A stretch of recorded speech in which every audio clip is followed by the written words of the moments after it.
देखिए, मुझे नासिक में आज से 40 साल पहले भी आया था और तब भी भगवान त्र्यंबकेश्वर, माँ गोदावरी और पंचवटी की पर्णशाला ये से पवित्र स्थानों को देख करके दूर से पहाड़ से, तब मैं न एमएलए था, न एमपी था, न मिनिस्टर था, तब भी मैं यहाँ आया और हजारों लाखों लोग, करोड़ों लोग देश से और विदेश से अपने जो अतीत से जुड़े हैं, जो विरासत को जानते हैं, जो विकास को जानते हैं, ऐसे लोग यहाँ दर्शन करने आते हैं। और मैं भी एक सामान्य भक्त के नाते तब भी आया था और आज भी एक सामान्य भक्त के नाते यहाँ आया हूँ। जब गवर्नर था तब भी एक सामान्य भक्त के आता था और बहुत अच्छा लगा जब मुझे कहा गया कि यहाँ राम जी पर कोई एक आयोजन हो रहा है। मैं आयोजन करता हूँ कोई जानता नहीं था, पर राम जी की प्रेरणा तो अंदर में रहती है, तो उनकी आज्ञा से यहाँ आया और अपना भाषण कम, जो मुख्य वक्ता थे उनका भाषण ज़्यादा सुना और खूब आनंद आया।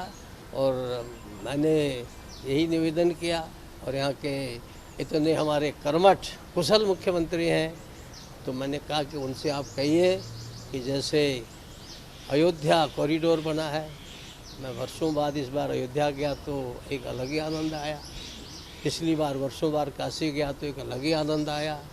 तो मैंने कहा अगर मुझे 2-4 साल जिंदा रहना हो और अगली बार आऊँ तो मुझे उससे ज़्यादा आनंद आना चाहिए, ये मेरी भावना है और इसी नाते यहाँ से आया। आप सबसे भेंट होगी। धन्यवाद।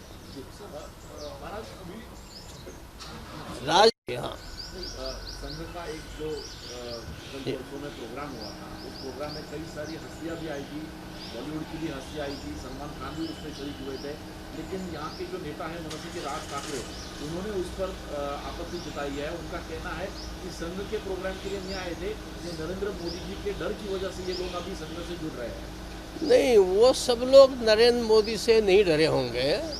मैं राज का बहुत सम्मान करता हूँ, लेकिन मुझे लगता है वो ज़्यादा ही नरेंद्र मोदी से डर गए हैं। उनका डरना नहीं चाहिए, उनको मोदी जी के निकट जाना चाहिए और मोदी जी के लिए सारी प्रजा बराबर है। जैसे राम जी के लिए सब बराबर थे, ऐसे उनके लिए भी सब बराबर हैं। वो मुंबई में मेरे छोटे भाई हैं और अच्छे कड़क नेता हैं। मैं उनसे कहूँगा कि नरेंद्र मोदी से डरो मत और महाराष्ट्र में हो, छत्रपति शिवाजी महाराज के उसमें कर्मभूमि में हो तो इससे डरने की कोई आवश्यकता नहीं। डरना हो तो गलत काम से डरो। लेकिन राज्य की जो एक ही बोलता है भाषावार जो प्रांत की रचना हुई है, उस पर उन्होंने कहा, संघ ने जिस तरह से कहा कि भाषावार जो विवाद चलते हैं पूरे देश भर में, तो वो एक तरह का बीमारी है, ऐसा संघ प्रमुख ने कहा। अब देखिए, क्योंकि मेरी दिक्कत क्या है, न मैं आज भाजपा का सदस्य हूँ, न मैं राजनीति में हूँ, ठीक है, और न मैं संघ का प्रवक्ता हूँ, इसलिए सब बातों का उत्तर मैं क्यों दूंगा। आपने जिन्हें शपथ विधि दिलाई थी, ऐसे अजीत दादा आप हमारे बीच नहीं रहे हैं, उनके भतीजे ने कल एक प्रेस कॉन्फ्रेंस किया और कहा कि ये उनकी नैसर्गिक मृत्यु नहीं थी, ये आपत्तिजनक बातें कही है। उन्होंने कहा इसमें घातपात होने की आशंका है। मैंने अखबार पढ़ लिया, सुबह सकाल भी पढ़ा, जन क्या है जनसेवक वो भी पढ़ा, लोक सत्ता भी पढ़ा, उनका बयान भी पढ़ा और मैं अजीत दादा का बहुत ही अधिक आदर करता हूँ। और मुझे सबसे प्रसन्नता ये हुई कि यहाँ वो चाहे पक्ष में रहे चाहे विपक्ष में, लोग हमारे बारे में अच्छा भी बोले होंगे, बुरा भी बोले होंगे, स्वाभाविक है, राजनीति है, लेकिन अजीत दादा ने कभी कोई शब्द नहीं बोला, तो मैं अजीत दादा को कभी नहीं भूल सकता। और ये जो उन्होंने कहा है, यदि उनको ऐसा लगता है तो सरकार से बात करें, सरकार में शामिल है और उसका समाधान करें। धन्यवाद।